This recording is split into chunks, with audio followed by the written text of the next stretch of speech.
Hello, this is Michael Tellinger, and I need to take a few minutes to talk to you about the whole banking issue and promissory notes and bills of exchange and questions that arise around that area of information because of my extended struggle with the banks in the Supreme Court of Johannesburg.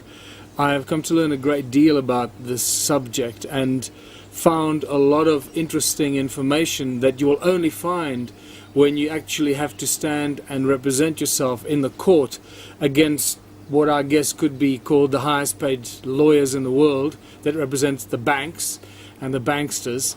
One of the most important things that I've found, and the reason I'm doing this, by the way, is because I get hundreds of emails every week from people around the world asking me about the promissory notes, to explain about how to use the promissory notes and so forth. So this is why I'm doing this video, so I can put it on record for once and everyone can look at this and learn from this and be informed as you can be from what I'm going to share with you, because I'm going to try and share as much as I can with you and show you examples of the promissory notes and how they work, how to deliver them. So firstly, understand that what banks do is completely and utterly criminal. Okay, if you still think that banks are respectable, honorable corporations and companies, then you're still mistaken. Everything that banks do in today's world is basically a criminal activity, and the global banking industry is the largest organized crime syndicate in the world. They're the ones that are behind creating the laws that they force through our governments, whom they control, creating the laws that are then imposed on society, that control the judiciary, that are upheld by the judges. And often the judges are just very ignorant about what it is that they're actually upholding. So sometimes one can't even blame them. But sometimes, like in my case, it becomes very evident that the judges are paid off by the banks, especially in the case that we had against Standard Bank in South Africa, which became a very high-profile case and connected to the Ubuntu Liberation Movement and the Ubuntu political party, and it started getting a lot of heat. So sooner or later, the judge was paid off to pass or hand down a fraudulent judgment. The only way that I could protect myself is to learn from that experience. So in other words, I lost the property that I was in court for, and it was auctioned. And then what happens is, once you get a judgment against you, because remember that you can't really win. We can't really win against the banks in the court of law. Because as I mentioned, the court and the law is set up to uphold the rights and protect the interests of the banks and the banksters. So you can't win. Although there have been a few minor wins in various courts around the world, the major wins will not come until I don't know when. But the reason for that is that if we had a major win against a bank based on the arguments that we pose in the court, that I posed myself, the fact that the bank doesn't have the original contract, and without the original contract there can be no hearing and no court case, a simple fact that should really precede any court procedure from going ahead. And the fact that the bank is no longer the owner of the property because they sold the contract to a third party, and therefore they can't come after you for money that you supposedly owe them, money that they never lent you, because they create the money out of thin air. But to cut a long story short, one of the very important things that I learned was that banks accept payments in the form of bills of exchange and promissory notes. Now this didn't come from me, it was information that was spontaneously volunteered by Advocate Shem Simon, who represented Standard Bank. This is in my second or third hearing in the Supreme Court of Johannesburg, and he just suddenly blurted out, to our surprise, for some reason that still baffles me, that Standard Bank, which means all banks, accept payment in forms of bills of exchange and promissory notes. And I suddenly went, oh my goodness, this is very important information.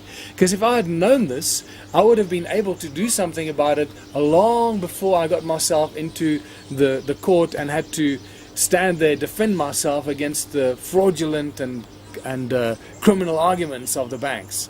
So, what I then went and did is I spent quite a lot of time with our legal advisor Raymond Dix, and we looked at the Bills of Exchange Act, the lawful act that guides the financial industry and how money works and how money is created, and guides the entire financial sector of our country, of Britain, of the United States, and so forth. Every country has got their own equivalent of the Bills of Exchange Act. In South Africa, the Bills of Exchange Act comes from the British Bills of Exchange Act, which I believe is from 1822 or 1882, I think it was.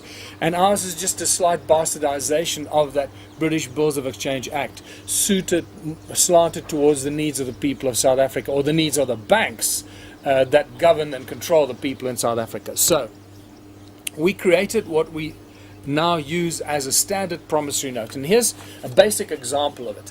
We created a very nice, fancy looking promissory note. Remember that all the bills in your wallet are actually, let's say, £100 or $100. It's a bill. It's a $100 bill, right? So just like, and it's a promissory note. It's supposed to be a promise to pay. To pay what? To pay $100 on demand, or it's become a very grey area actually. So what we really in essence doing is we're not trying to find a clever way to wangle ourselves out of debt or whatever. We're using the laws and the system that was created, the corrupt and fraudulent system created by the banking fraternity and the banking cartel, to exploit and abuse and enslave humanity. We're using those same laws in our own favor, and somehow it seems to have worked. In my case, and the reason I'm sharing this with you, because I have now paid Standard Bank close to or just over 800,000 Rand with 4 different promissory notes from about June 2013 until the 12th of December, or was it 12th of October, 12th of October 2014. So over a 1.5 year period, I've paid the bank close to 800,000 Rand in promissory notes that I created. And this is, as I showed you, this is the basic standard promissory note. Now what's important about it is the information that's written on there. To make it look really fancy, this promissory note is available on the Ubuntu Party website. You can download it and use it for yourself. There's a blank version of this available with text boxes, so you can just click on the text box and fill in your own details and your own information. What you're going to have to change for your respective countries is this little thing here that says, those 2 lines at the top that say, tender in terms of the Bills of Exchange Act 34 of 1964 as amended up to Bills of Exchange Amendment Act 56 of 2000, and also in terms of the settlement in terms of the High Court Rule 45.8a. This is in the South African High Court rules. Now the United States, England, Australia, every country will have their own High Court rules.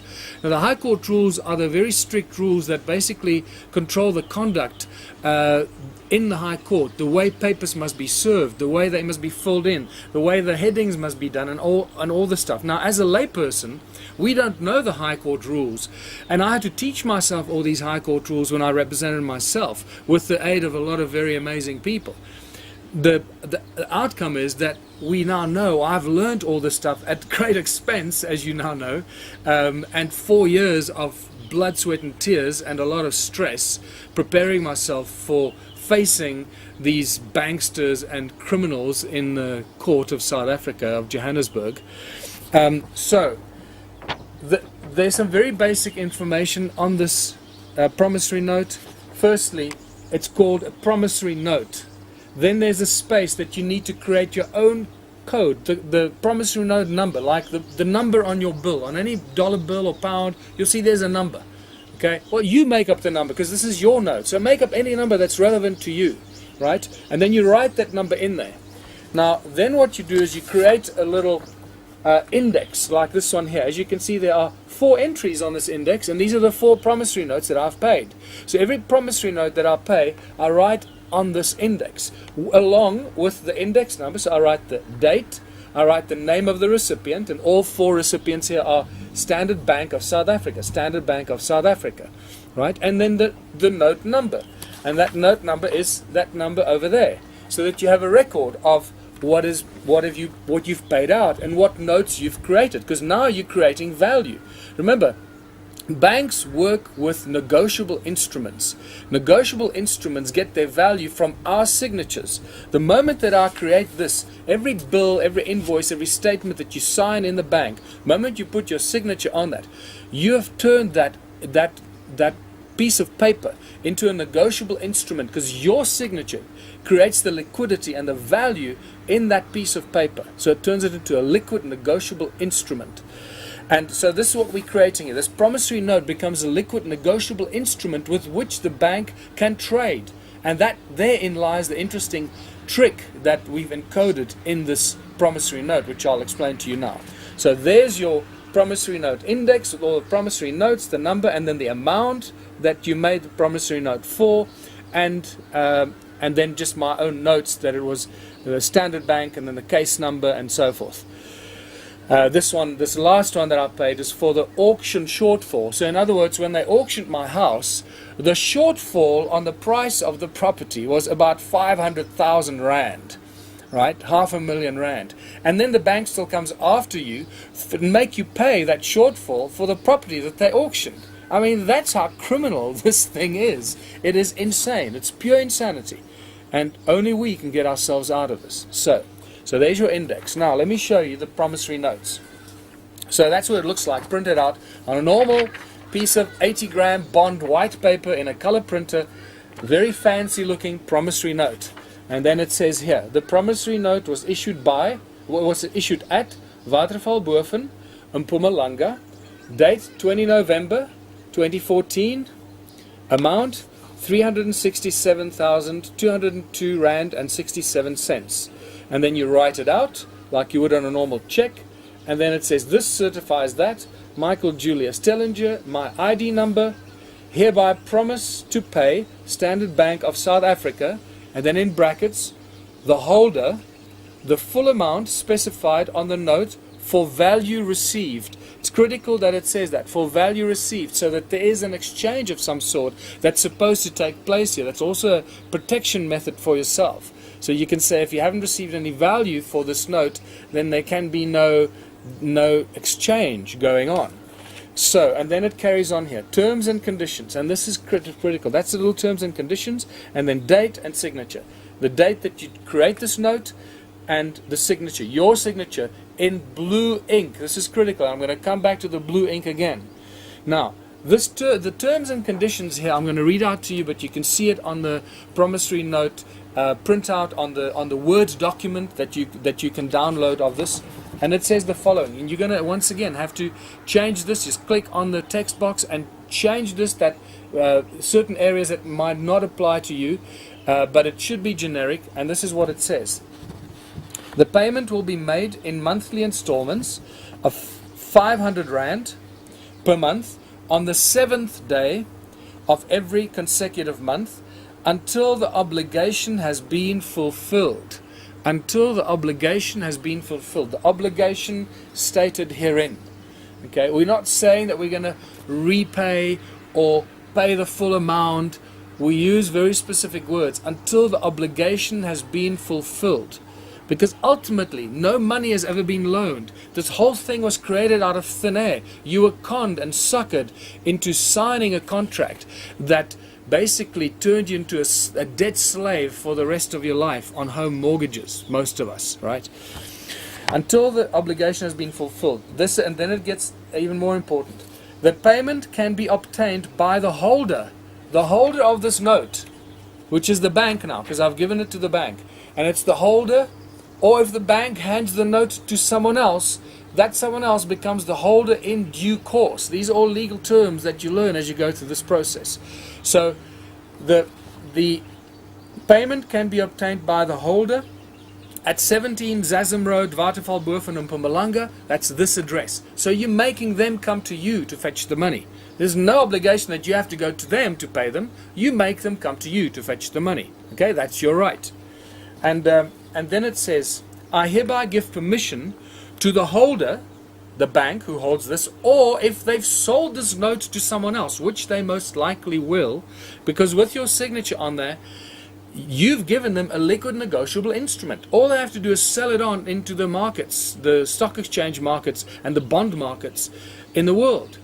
That's what you've done, right? And that's what they trade with bills of exchange, negotiable instruments. You see how this thing gets really wicked, what they've created here.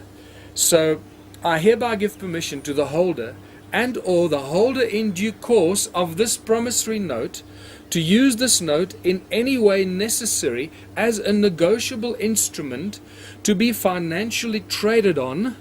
Means they can trade with this note, this negotiable instrument that you've given them, to be financially traded on, whereas such trade shall terminate the obligation herein. So basically I'm saying that if they sell this note to a third party, that I'm no longer obligated to pay them this amount, because they no longer are the owner of this note and they can no longer come after me. So what have we done? We've given them an option to come and get this money from me on the 7th of the month after they receive this promissory note from me. If they haven't raised an objection within 7 days, that means they've accepted the note. Even if they raise an objection, they need to raise an objection to say, we don't accept your payment, in which case you tell them, well, this payment is the final settlement and it's delivered, which according to the bills of exchange means that the deal is concluded. Okay, and they need to raise an objection in the court and take you to court to say to the judge that they don't accept your form of payment. They can't just say, we don't accept your payment. They need to start legal procedure against you to say, we don't accept your payment, because this payment is legally sound according to the Bills of Exchange Act. You exercising your right to use promissory note and bills of exchange to pay the bank. This is also very important. Please do not use these kinds of bills of exchange, or promissory notes rather. Do not use these promissory notes to pay other people, or to pay shops, or to pay other businesses, because that's not the intention here. They're just normal people like you, caught up in the same trap and the con by the banking fraternity. So only use this, and I have to stress this very, very loudly, only use promissory notes with banks and government institutions, because they are ultimately the instruments of the banks. Okay, if you use it with other people, you're going to get yourself into a lot of trouble. Don't do that. So, if the bank does not come and get this, the money, the 500 Rand every month, after the 7th of the month, because it stipulates here that they must come and get the money from you on the 7th of the month, of every consecutive month. If they don't fetch it on the 7th of the first month after you've delivered this note to them, you've assumed, and I've assumed, that they have sold the note. And therefore, they're no longer obligated to get the money from me, or allowed to get the money from me. That means I have no longer any obligation to pay any money to them.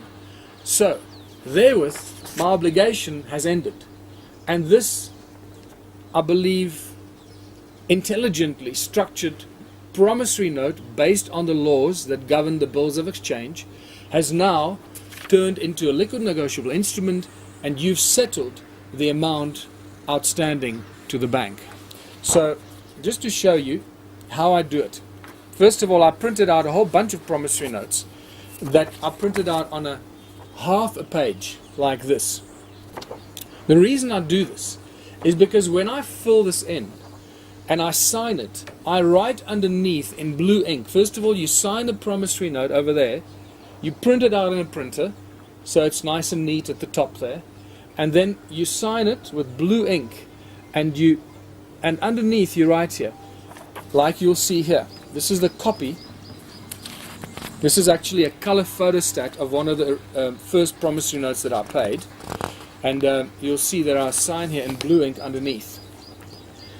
It says here, it says copy there, so it can't be used again as an original promissory note. It says the original note has been signed in blue ink. So you know there's only one original note. There can't be several copies of it. There can only ever be one note. And the reason, imagine it's like if you take £100 note or $100 bill from your wallet, there's only one bill. You can't go photocopy it and make copies of it and use that. That's called fraud, right? And so this is, again, there's only one original bill of this, so no one can copy it and benefit from selling copies of this. So that's why you write there. You sign it in blue ink and say the original note has been signed in blue ink. And then you see the space underneath here is critical. I take it to the police station and I sign this in front of the cops so they authenticate that it is my signature on this and put the police stamp on there, the police commissioner of oaths and the police stamp. So now I've actually validated that this is a real legal document signed by me and turned into a negotiable instrument. Then the important critical delivery comes into play. This is very important. Now you take this promissory note, you make a copy of it, like this one here. There's a copy of it, or one of the copies. It's not exactly the same one, but and then you can see. Let's not use the color one because it might be confusing. So, well, let's use the color one because that shows you. So you have an original that you're going to hand to the bank, and you have your photocopy, which is your proof of delivery. And you write a little letter that goes along with it that says, you address it to the lawyers. Now, you have to deliver this to either the bank's postal and legal document delivery. Don't go to the bank and hand it to the cashier. Okay, you don't deliver promissory notes in that way. That's just not going to work. You have to go to the bank head office and go to the post delivery or the legal document delivery office and deliver this to the person that receives legal documents or the post. They will stamp, they have a stamp that they will stamp proof of delivery for you. Right, and this is critical so that you've got these documents stamped, which proves that you've delivered it and they've accepted your notes in their office and their building. So there you can see. This is the letter. This was to Norton Rose, South Africa, the lawyers that represent Standard Bank, 12th of February 2014, and this was one of the promissory notes, and it says, find and close payment and final settlement to your client, Standard Bank, South Africa, regarding bill of costs. Okay, and bill of cost case number, and I put the case number, sincerely, Michael Tellinger, and then you take this with the original promissory note and your copy of the promissory note, and you deliver these three to the bank, postal receiving or the lawyer's legal document delivery office, and you make them stamp all these with proof of delivery. Then you put the attachment, the attached note that you wrote together with the promissory note, you put it in an envelope, you seal it, and you give it back to the guy that sits behind the desk, and you sign it. I normally sign it to the chief financial officer, because the chief financial officer will probably have a better idea what to do with this promissory note. And that's how I personally delivered all these promissory notes, bills of exchange, same thing, promissory notes. And just to show you the ones that I delivered, this is for 75,000 Rand on the 9th of June 2013. There you can see the police stamp and the date, and there you can see the receiving stamp, proof of delivery from the lawyer's office for Standard Bank. Okay, 75,000 Rand, 9th of June 2013. This is 82,000 Rand, 82,000 Rand, also on the same day, 9th of June 2013, all stamped. This was the letter that accompanied it, as I stated already, also stamped, proof of delivery, and then this was this was the third one that I delivered to them. This is a color copy of it, for 279,000 Rand. 279,000 Rand. That's a lot of money, people. That's like 4-5 times as much as the average South African earns per annum. Okay, and paid and delivered. And then the final promissory note that I delivered, as I showed earlier, on the 20th of November 2014, which is for the shortfall on the auction of my house, and that was for, this is a large one which I didn't deliver, but I can still sign it at any stage, 367,000 Rand for the shortfall on the auction of my house. So all in all, there are 4 promissory notes, as you can see on the promissory note index, and the total there is close to 800,000 Rand In South Africa, that is an exorbitant amount of money. All these promissory notes have never been contested by the bank or by their lawyers, and as far as I'm concerned, the deal is closed. Any objection right now will have to become a new case, a new action in the court to present to the judge why they did not accept or do not accept these promissory notes. Unfortunately, more than a year and a half has gone by and they have not raised any objections. So what has happened now is they have now set a precedent. So you can use my case wherever you are in the world, specifically in South Africa. You can use my case and what you see in this video as the precedent of delivering payment to banks and their lawyers and government organizations by means of a personal promissory note that you create in your home to whatever value or money amount you want to make it for. It can be $1 trillion, it can be $5, it doesn't matter. You make the money out of thin air. You create the value in that promissory note out of thin air, just like banks create money out of thin air. So I hope this has cast some light and knowledge on this so that you don't have any confusion about this. Make sure that you follow this step by step and don't use promissory notes to pay people or businesses or companies because they're just like you, trapped and enslaved in the system. Go out there and be intelligent about this and only use it if you really need to, and understand that it's your right and you're now using the legal system and the laws and the bills of exchange in your own favor. Until now they've been used against us to enslave us and the rest of humanity on this planet. Till next time, have a good day.